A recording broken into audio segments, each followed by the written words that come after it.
முதலமைச்சர் அவர்கள்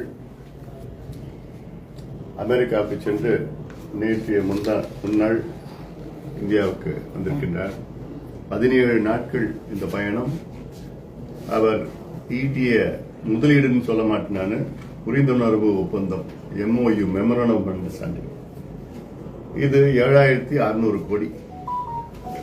17 நாள் பயணம், வெறும் 7600 கோடி.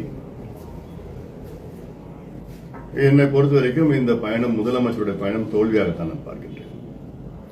அண்டை மாநில முதலமைச்சர்கள் எல்லாம் 5 நாட்களில் 30,000 கோடி ரூபாய் அளவிற்கு புரிந்துணர்வு ஒப்பந்தம் எல்லாம் பெற்று வந்திருந்தார்கள். ஒருத்தர் 25,000 கோடி, ஒருத்தர் 35,000 கோடி, 50,000 கோடி எல்லாம் வாங்கியிருக்கிறாங்க. ஆனாலும் எங்களுக்கு வெள்ளை அறிக்கை வேண்டும். ஏன்னா இந்த அரசு நாங்கள் 10 லட்சம் கோடி ரூபாய்க்கு தமிழ்நாட்டில் முதலீடு செய்திருக்கின்றோம், அதாவது முதலீடு நடந்திருக்கிறது என்றெல்லாம் சொல்லியிருக்கிறார்கள். உண்மையிலே பார்த்தீர்கள் என்றால் வெறும் அந்த 10 லட்சம் கோடியில வெறும் 87,000 கோடி மட்டும்தான். அதுவும் 85,000 கோடி இந்தியாவில் நிறுவனங்களும் சரி, வெளிநாட்டில் நிறுவனங்கள் ரெண்டும் சேர்த்து 87,000 கோடி. அதில் பார்த்தீங்கன்னா 10 லட்சம் கோடியில் வெறும் 8%, 9% தான். ஆனால் நாங்கள் இவ்வளோ முதலீடு நடந்திருக்கு, இவ்வளோ பேர் வேலையெல்லாம் சும்மா போய் சொல்லிட்டு இருக்கிறாங்க. அதை தெளிவுபடுத்தணும். எவ்வளோ வந்திருக்குது, எவ்வளோ வர இருக்கிறது, எத்தனை பேருக்கு வேலை கிடைச்சிருக்குது, எங்கெங்க இருக்கு. ஏன்னா குறிப்பா தென் மாவட்டங்கள் தொழிற்சாலைகள் கிடையாது. இன்னும் தொழிற்சாலைகள் வர வேண்டும், இன்னும் வேகமாக வர வேண்டும். நாங்குநேரி அங்கே சிறப்பு பொருளாதார மண்டலம் என்று சொல்லி அங்கே பார்த்தீங்கன்னா ஒண்ணுமே நடக்கல. இது தொடங்கியே கிட்டத்தட்ட ஒரு 20 ஆண்டுகள் ஆகிறது. அங்கே ஏதோ ஒரு 3-4 தொழிற்சாலைகள் தான் இருக்கு. கங்கை கொண்டான்ல இப்ப ஏதோ கொஞ்சம் விரிவாக்கம் நடந்துட்டு இருக்குது, அது போதுமானது இல்லை. இங்க தென் மாவட்டத்தில் தொழிற்சாலைகள் இல்லை, வேலைவாய்ப்பு இல்லாத காரணத்தால் தான் அங்கே பிரச்சனைகள், சண்டைகள், ஜாதி சண்டை பிரச்சனைகள்லாம் இருக்கு. இளைஞர்களுக்கு வேலைவாய்ப்பு உருவாக்குனீங்கன்னா ஒண்ணுமே பிரச்சனை வர போடலாம் மெரியா இருக்கும். ஏன் நான் சொல்றதுன்னா, கல்வியில முதன்மை மாவட்டங்கள் தென் மாவட்டங்கள். 10வது தேர்வு, 12வது தேர்வு எல்லாம் பாத்தீங்கன்னா ஆண்டுதோறும் முதல் இடத்தை பிடிக்கிறது விருதுநகர் மாவட்டம், இல்ல திண்டுக்கல் மாவட்டம், இல்ல கன்னியாகுமரி மாவட்டம். அடுத்தடுத்து தென் மாவட்டங்கள். முதல் 10 இடத்துல தென் மாவட்டங்கள். நல்லா இருக்கு, கல்வி நல்லா இருக்கு, இங்க விழிப்புணர்வு நல்லா இருக்கு. உடனே வேலை வாய்ப்பு இல்லை. வேலை வாய்ப்பை மாநில அரசு உருவாக்கணும். நீர் மேலாண்மைக்கு முக்கியத்துவம் கொடுக்கணும். அது இல்லாம கன்னியாகுமரியில அந்த இயற்கை வளங்கள், கனிம வளங்கள் அதெல்லாம் கொள்ளை அடிச்சுக்கிட்டு ரொம்ப ரொம்ப மோசமா போயிட்டு இருக்கு. மருத்துவர் ஐயாவும் சமீபத்தில் ஒரு அறிக்கை விட்டிருந்தார். நானும் பல முறை சொல்லியிருக்கிறேன். நான் இது சிபிஐ விசாரணை நடத்தணும். சும்மா இங்க சிபிசிஐடி எல்லாம் இல்ல, சிபிஐ விசாரணை நடத்தணும். ஏன்னா அங்கங்க வெடிச்சு எடுத்துட்டு போய் கேரளாவுக்கு எடுத்துட்டு போறேன். கேரளாவில் இதெல்லாம் எதுவுமே பண்ண முடியாது, கணக்கு கிடையாது. அங்க ரூல்ஸ் இருக்குது, ரெகுலேஷன்ஸ் இருக்கு. என்னன்னா 8 டயருக்கு மேல லாரியில் ஏற்றிட்டு போக முடியாது எல்லாம் இருக்கு. 12 டயர், 16 டயர் அப்படி ஏற்றிட்டு போயிட்டு இருக்காங்க. யாரும் கேட்கறது எல்லாம் கேட்டாங்கன்னா அவங்கள தாக்குறதும், அவங்கள வழக்கு பதிவு செய்யறதும் எல்லாம் ரொம்ப மோசமா போயிட்டு இருக்கு. சார், தொடர்ச்சியா தமிழ்நாட்டில் பாலியல் வன்முறை, பள்ளி மாணவர்கள் உரை செய்து இது உரிய திமுக அரசு இதுவரைக்கும் வெளியில சட்ட ஒழுங்கு ரொம்ப சீர்கேடா இருக்கு, மக்களோட மத்தியில் எதிர்த்து இருக்கு. அதை பத்தி உங்களுடைய பாலியல் வன்கொடுமைகள் மட்டும் கிடையாது, நிறைய கொலைகள் நடந்துட்டு இருக்கு. இப்போ கடந்த ஒரு 2 மாதத்துக்கு முன்பு அந்த ஒரு மாதத்தில் 150 கொலைகள் நடந்தது. இப்போ கடந்த வாரம் பார்த்தீங்கன்னா 8 பேர் ஒரே நாளில் கொலை செய்யப்பட்டாங்க. இதுக்கு காவல்துறை அதிகாரிகள் சொல்றாங்க, இல்ல அவங்க பங்காளி சண்டை, மாமன் சண்டை, சொத்து தகராறு இப்படிலாம் சொல்லிட்டு இருக்காங்க.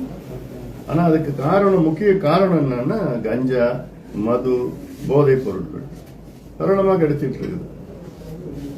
பள்ளிக்கூடத்துக்கு வெளியில நீங்க எந்த பள்ளிக்கூடத்துக்கு போனாலும் வெளியில போதைப் பொருள் கிடைக்குது. இப்ப அந்த கூல் லிப்னு இருக்குது. அதுல இப்போ நீதிபதியே சொல்லியிருக்கிறாங்க, அது ஏன் தடை பண்ணக்கூடாதுன்னு சொல்லிட்டு.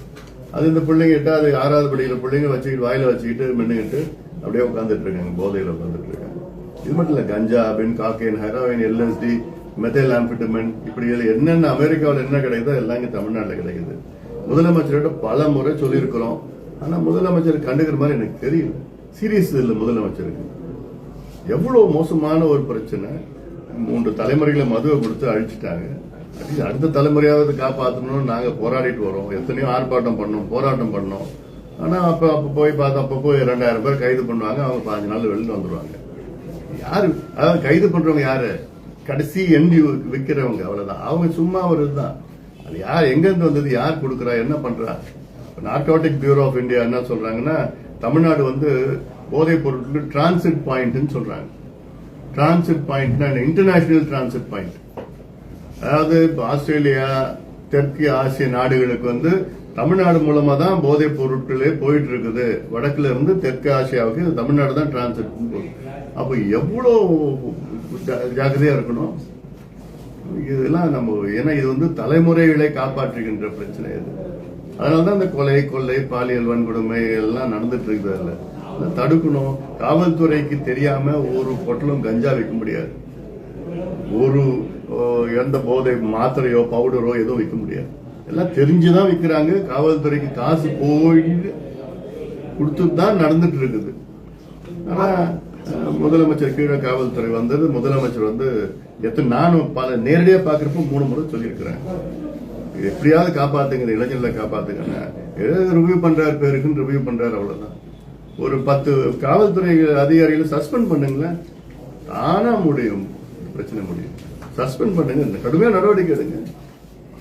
ஆட்சி அதிகாரத்துல சமபங்கு வேணும்னு விசிக தலைவர் திருமோகன் ட்விட்டர் போட்டுட்டு திரும்ப 2வது முறை அறிவிச்சிருக்காரு. காலையில ஏர்போர்ட்லயே சொல்லிட்டேன். அதாவது நீங்க மது ஒழிப்பு மாநாடு நடத்திக்கங்க, ஆனா எங்களை எதுக்கு இழிவுபடுத்துறீங்க?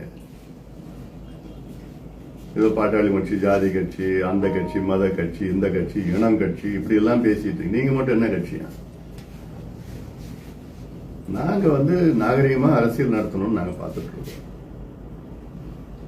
இன்னைக்கு தமிழ்நாட்டிலேயே அதிகமா மது ஒழிப்பு போராட்டங்கள், மாநாடுகள், ஆர்ப்பாட்டங்கள், வழக்குகள் போட்டது நாங்க தான். இந்தியாவில் மது ஒழிப்பு மாநாடோ கூட்டமோ போராட்டமோ யார் நடத்தினாலும் நாங்க வரவேற்போம். அது திருமாவளவன் அவர்கள் நடத்தினாலும் நாங்க வரவேற்போம், வேற யார் நடத்தினாலும் நாங்க வரவேற்போம். ஏன்னா இது எங்க கட்சியினுடைய மைய கொள்கை. எங்க மருத்துவர் ஐயா கட்சி தொடங்குவதற்கு முன்பாகவே 1980 மது ஒழிப்புக்காக போராடிட்டு வர்றார். எங்க போராட்டத்தினாலதான் இன்னைக்கு தமிழ்நாட்டிலேயே பூரண மதுவிலக்கு கொள்கையை திமுக, அதிமுக, திருமாவளவன் கட்சி அவர்கள், மற்ற கட்சிகள் எல்லாமே இன்னைக்கு கொள்கை அளவில் ஏத்துட்டு இருக்காங்க. ஒரு 7-8 ஆண்டுகளுக்கு முன்பு பேச கூட தயங்கின இந்த திராவிட கட்சிகள் இன்னைக்கு கொள்கை அளவில் ஏத்துக்கிறதுக்கு காரணமே எங்க மருத்துவர் ஐயாவுடைய தொடர் அழுத்தங்கள், போராட்டங்கள் தான். இது வரைக்கும் எங்க கட்சியில 15,000 பெண்கள் சிறைக்கு போயிருக்கிறாங்க மது ஒழிப்பு போராட்டம் நடத்தி. என் கட்சியின் பொருளாளர் வந்து கிட்டத்தட்ட 25 நாள் ஜெயில இருந்தாங்க. ஏன்னா டாஸ்மாக் கடையை உடைச்சாங்க, அடிச்சு நொறுக்குனாங்க. இப்படிதான் மது ஒழிப்பு வரலாறு பாட்டாளி கட்சி ஒரு வரலாறு. இதை வந்து சிறுமைப்படுத்த வேண்டாம். எங்க கட்சியை கொச்சைப்படுத்திக்கிட்டு இது ஜாதி கட்சி, இந்த கட்சி, அந்த கட்சி. எங்க கட்சி சமூக நீதி கட்சி. இன்னைக்கு சமூக நீதி பத்தி பேச தகுதியான இந்தியாவிலே ஒரே கட்சி எங்க கட்சி தான். 6 இடஒதுக்கீடுகள் இந்தியாவுக்கும் தமிழ்நாட்டுக்கும் வாங்கி தந்த கட்சி எங்க கட்சி. இந்திய அளவிலே ஓபிசிக்கு 27 விழுக்காடு வந்து கல்வி நிலையங்களில் வாங்கி தந்த கட்சி.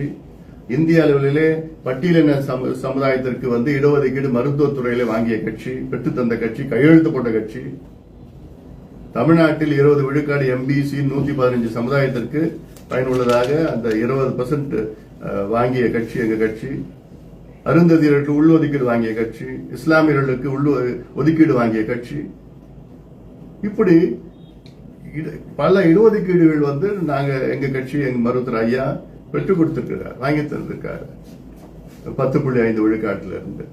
இப்படி இருக்கிற கட்சியை போய் கொச்சப்படுத்திட்டு தொடர்ந்து வந்து இவங்க இந்த கட்சி, ஜாதி கட்சி, அப்படி இப்படின்னு சொல்லிட்டு இன்னைக்கு நீர் மேலாண்மைனா நாங்க தான், விவசாயம்னா நாங்க தான், சுகாதாரம்னா நாங்க தான், கல்வினா நாங்கன்னா எங்களுக்கு ஆட்சி அதிகாரம் வருவதற்கு முன்பாகவே நாங்க எவ்வளவு மாற்றங்கள் கொண்டு வந்திருக்கிறோம்.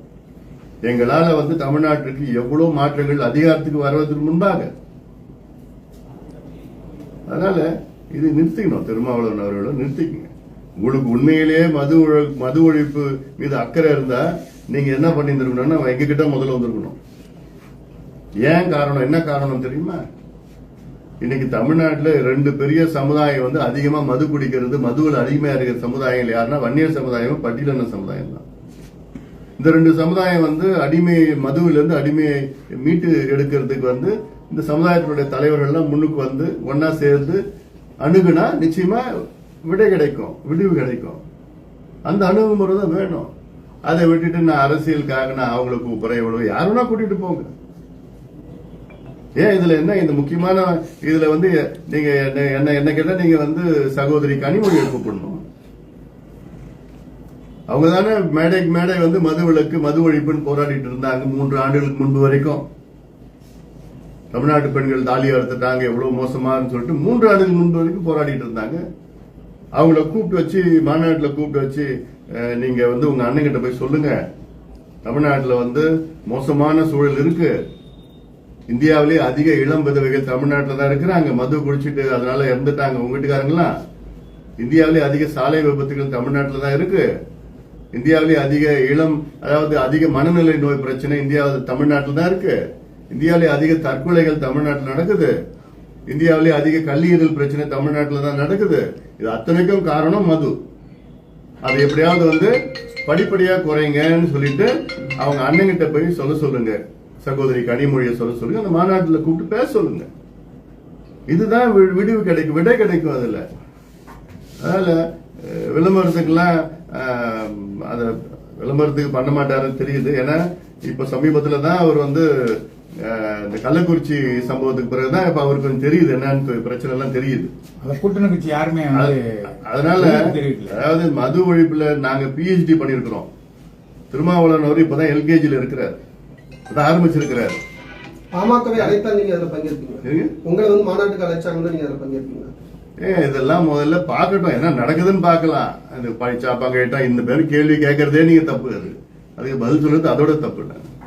இவ்வளவு விளக்கம் சொல்லிட்டு இருக்கிறேன் நான்.